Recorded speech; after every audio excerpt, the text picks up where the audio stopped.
Antoinette Neely. We're going to have parties announced for the record for the state. Jason Garahan, Your Honor. Defense. Meredith Chacon for Miss Neely, Your Honor. And are you Miss Neely? Yes, ma'am. Counsel, have you received all the discovery and did you review it with your client? I have, Your Honor, and I have signed the discovery acknowledgement. And before we begin the plea, I just need to put one short thing on the record with my client, if that's All right. So the court will find that the state is in compliance with discovery and you may put on the record what you wish. Miss Neely, you had originally filed a motion to have a different attorney appointed back in November. Are you asking the court to disregard that and have me continue as your attorney today? Yes. And are you satisfied with my representation? Yes. Thank you. All right, Ms. Neely, I'm showing you what's entitled True Bill of Indictment. Did you review that with your attorney? Did you understand it? Yes. Counsel, do you waive the reading of the indictment? We do, Your Honor. State, are you proceeding on the indictment as presented? We are, Your Honor. Ms. Neely, I'm showing you what's entitled Court Admonishments and Defendants Waivers and Affidavit of Admonitions. Did you review that with your attorney? Did you understand it? And did you sign it in all the appropriate places? Yes, ma'am. And did you understand what you're charged with is manslaughter as a second-degree felony? The range of punishment is anywhere from 2 to 20 years in prison with a possible fine up to $10,000. Yes, ma'am. And the repeater, Your Honor, we're proceeding with that. All right. Okay. And so with the repeater, if it's proven, then that makes it a first-degree felony. The range of punishment for that is anywhere from 5 to 99 years or life with a possible fine up to $10,000. Did you understand? Yes. If you have a plea bargain agreement with the state, the court does not have to follow your agreement. If for any reason the court does not follow your agreement and gives you more than you bargained for, the fact that you entered a plea will not be used against you and you will be allowed to withdraw your plea. Did you understand? Yes, ma'am. Did you understand you have a right to jury trial, a right for you or your attorney to cross-examine and confront any witnesses the state would call and rights to remain silent?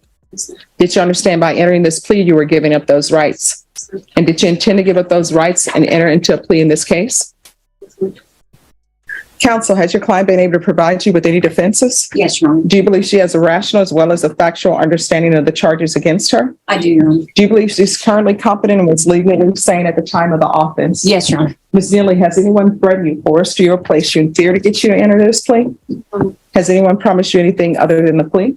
Are you satisfied with the way you've been represented? Yes. Are you a U.S. citizen?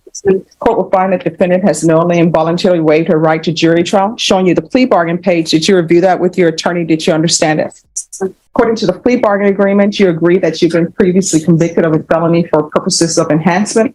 Punishments be assessed at 8 years in the prison. There are no applications, and the state will take in consideration 2022 CR 10259. Did you understand that to be the plea? Defense? Yes, Your Honor. State? It is, Your Honor. Showing you the paragraph entitled Waiver of Appeal paragraph. Did you review that paragraph with your attorney? Did you understand it? And did you sign it in both places? Yes, ma'am. Did you understand by signing that you're waiving your right to appeal? The only items that can be appealed are written pretrial motions that have been filed, heard, and ruled upon by the court. Did you understand? Yes, ma'am. Counsel, have there been any such motions? No, Your Honor. Then to the offenses charged, how do you plead? Guilty, not guilty, or no contest?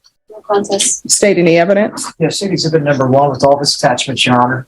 And I've gone over that with my client. We have no objection, Your Honor. Ms. Neely, I'm showing you what's entitled Waiver and Consent to Stipulation of Testimony and Stipulations. Did you review that document with your attorney? Did you understand it? Did you sign it in all the appropriate places? Yes, ma'am. Again, did you understand you have a right to jury trial, a right for you or your attorney to cross-examine and confront any witnesses the state would call and the right to remain silent? Did you understand that today the state will be presenting evidence in the form of witnesses' statements and police reports, but most importantly, there will be no live testimony? Did you understand? Court will find that defendant has knowingly and voluntarily waived and consented to stipulation of testimony and stipulations. The court will accept into evidence states exhibits 1 and attachments. To the repeat offender enhancement allegation, how do you plead? True or not true? Sure. Reviewing states exhibits 1 and attachments, the court will find there is sufficient evidence to find you guilty. The court will find you guilty. The court will find the enhancement true based upon your plea of true and also based upon states exhibits 1 and attachments. Are you proceeding with sentencing? Yes, Your Honor. Anything you wish to say on behalf of your client? Your Honor, my client's taken responsibility. She also has a federal case that she has to take care of. And when she finishes her sentence on this case, she'll be going there. So we'd ask for credit for time served. All right. And is the felony case, I'm sorry, is the federal case still pending? No, she was on supervision, so it's going to be revoked, I believe. All right. I mean, I could ask that this run concurrent with that. If there's a way to make that happen, that would be excellent. We would ask for that. I can tell you because I guess technically you haven't been revoked on the federal case, even though I say run concurrently. it's really up to them whether they will do it or not. Do you know what the case number is? No, we don't. This is where the stakes suddenly become much more serious because the felony enhancement could raise the punishment to 5 to 99 years or even life in prison. The judge is making sure the defendant fully understands her rights and the consequences of accepting the plea. If you were facing that kind of punishment range, would you take the plea deal? All right. If the court is, It's like the different cases. all right, the court is given the case number. The court, of course, will add that and have it added into the judgment. But for now, the court is just ordering that it run concurrent with the federal case. All right, is there anything else for me to decide with regards to sentencing? On the state, Your Honor. Showing you what's entitled Trial Court Certification of Defendant's Rights to Appeal. Did you review that document with your attorney? Did you understand it? And did you sign it? Because this is a plea bargain agreement, because I followed your plea bargain agreement, and because you waived your right to appeal, you do not have the court's permission to appeal. Do you understand? And because this is a felony conviction, you're not allowed to own or possess any weapons or ammunition. If you have a question over what a weapon or ammunition is, you'll need to speak to an attorney. Do you understand? All right, we can go off the record. What are you planning on doing with the rest of your life? That's something that you need to be thinking about, unless you want to be the person who, when somebody comes to some institution, says, how does this place work? And they say, oh, you need to speak to the oldest person here. And they say, who is that? They're like, oh, we call her Grandma Antoinette. Or either with you, they may say, we call her Queen Antoinette because of your middle name. And then you find out you're the oldest person at the prison. So you had better start making changes, because it's not going to go well if you don't. You understand? R2468, State of Texas versus Lorinda and Tarango. Could I have parties announced for the record for the state? David Martin. Defense? Marissa Giovanco. And are you Ms. Tarango? Yes. Counsel, have you received all of the discovery? We have, Judge. Did you review it with your client? We have, Judge. Court will find that the state is in compliance with discovery. Ms. Tarango, did you review the document entitled Application for Deferred Adjudication or Community Supervision with your attorney? Did you understand it? Yes.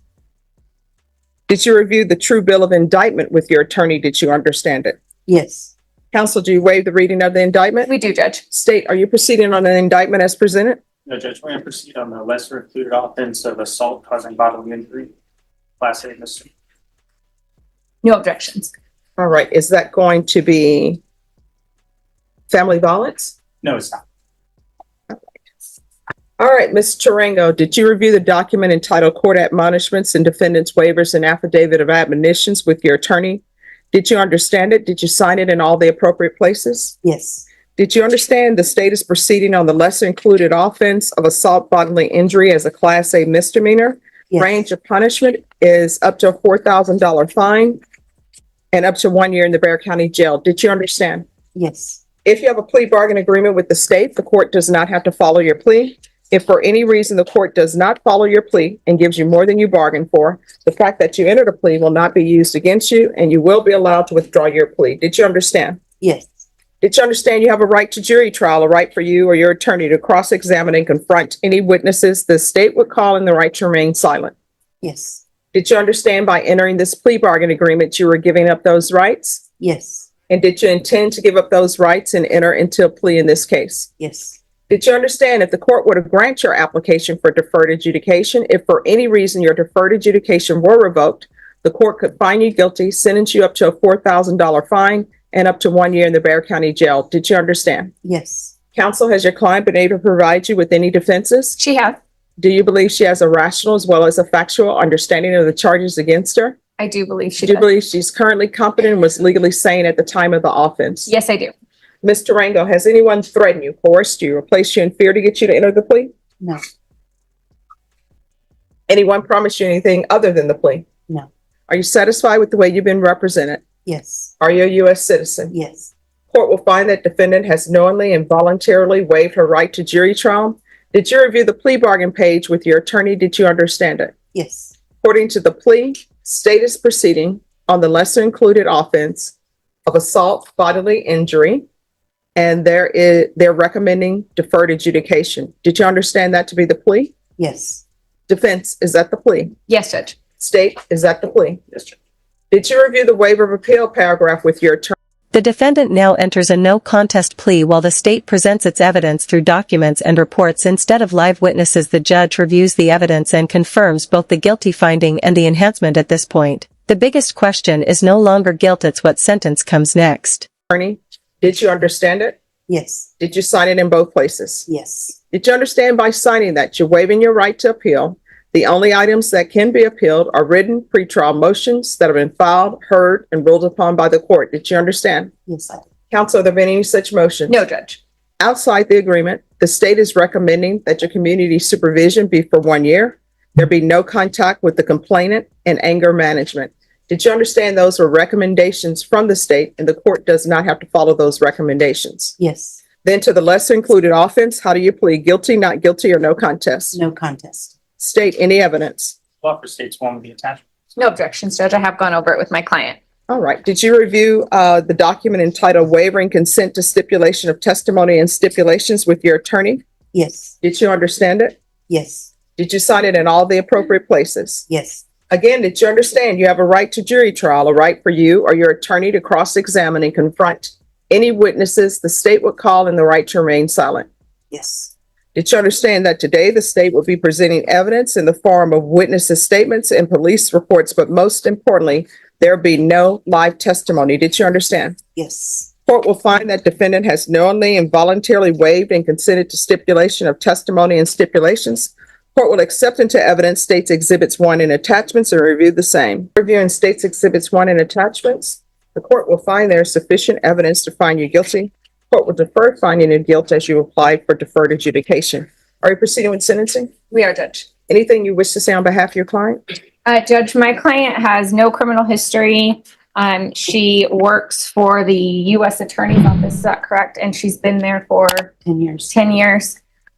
She is an upstanding citizen and she made a mistake with a Not made a teenager. choice. Absolutely. She made a choice and she understands that and is accepting responsibility for her choice. And we just ask that you follow the plea bargain, Judge. All right. So what happened?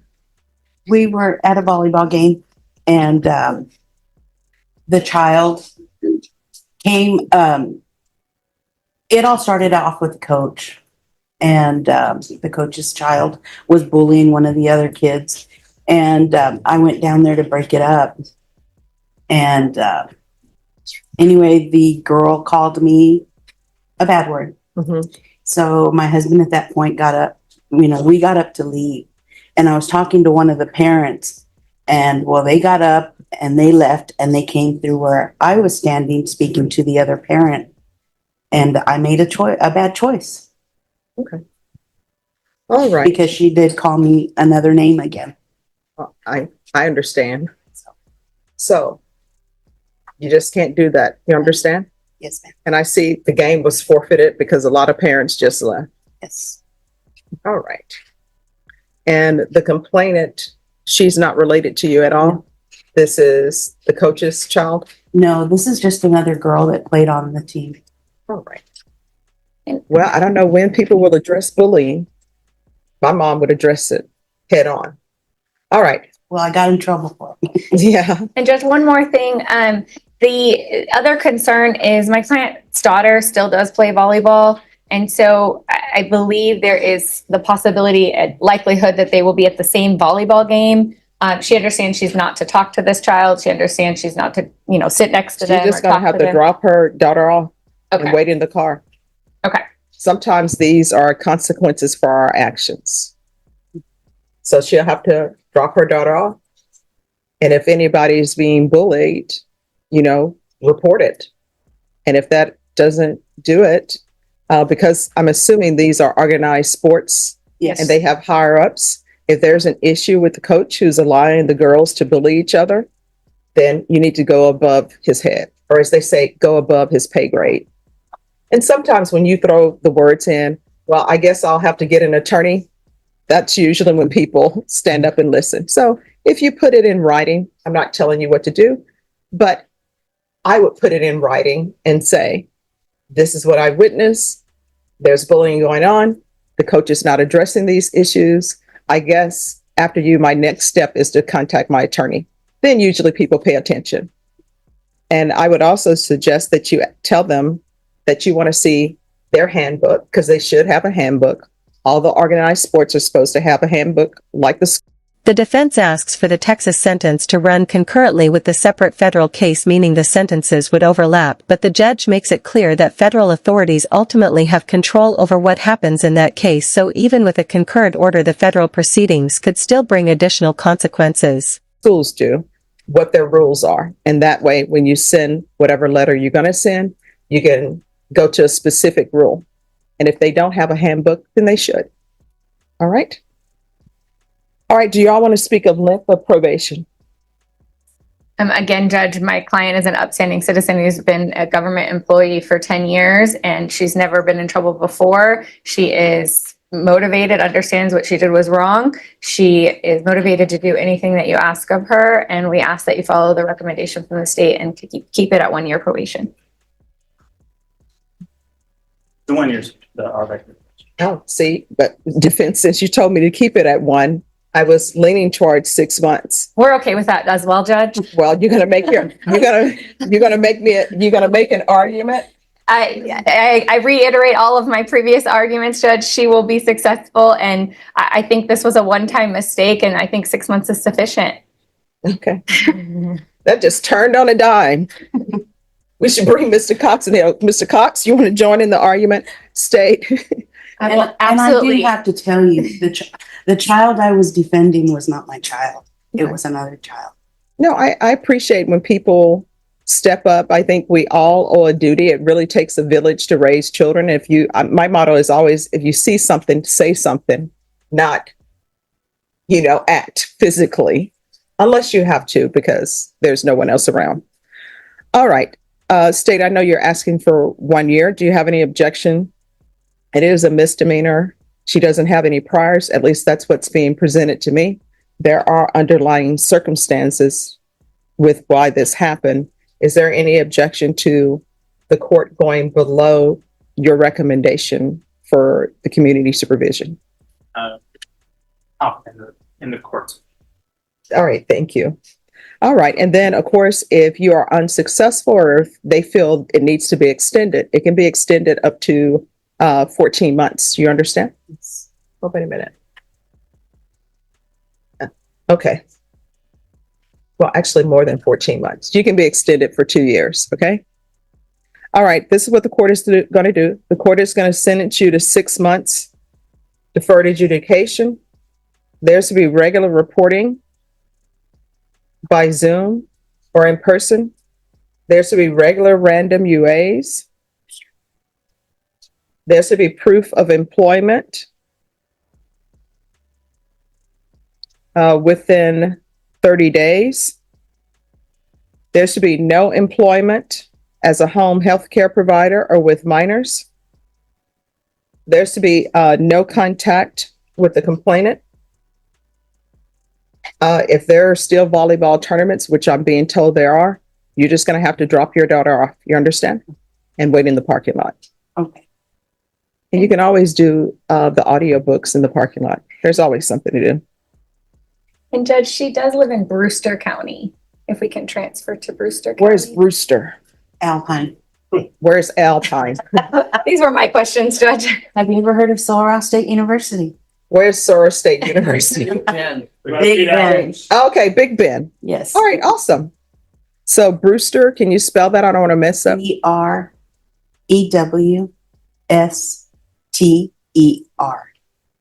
Oh, it's like the women of Brewster Place. Okay. Who are the women of Brewster Place? Oh my God, you should be embarrassed for saying that. Although Zach doesn't know either. So Thank you, Zach. I got you. there's going to be a transfer to Brewster County. I'm going to order anger management.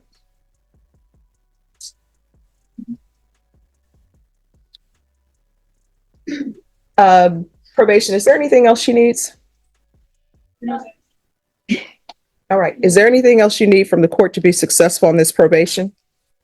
No. All right. I'm going to show you what's entitled Trial Court Certification of Defendant's Rights to Appeal. Did you review that document with your attorney? Did you understand it and did you sign it? Yes. Because this is a plea bargain agreement, because I followed your plea bargain agreement, and because you waive your right to appeal, do not have the court's permission to appeal. Do you understand? Yes. All right, we can go off the record. I am not going to be the judge that is supervising your probation.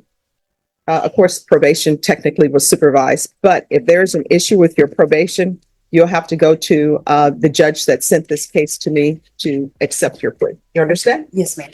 All right. The second case takes a major turn when the state reduces the charge to Class A misdemeanor assault and recommends deferred adjudication that gives the defendant a valuable second chance, but it also comes with strict conditions that must be followed. If supervision is revoked, the consequences could become much more serious. The defendant explains that the confrontation started while she was trying to address alleged bullying at a volleyball game. The judge understands the motivation but makes it clear that physically confronting someone is not the proper solution. Do you think good intentions should reduce the consequences when the response crosses the line? And here comes an interesting twist. The judge reveals she was actually considering 6 months instead of the requested 1 year of probation. The defense immediately agrees, and the court ultimately orders 6 months of deferred adjudication with several strict conditions. Now the real challenge begins. Can the defendant follow the rules and make that second chance count?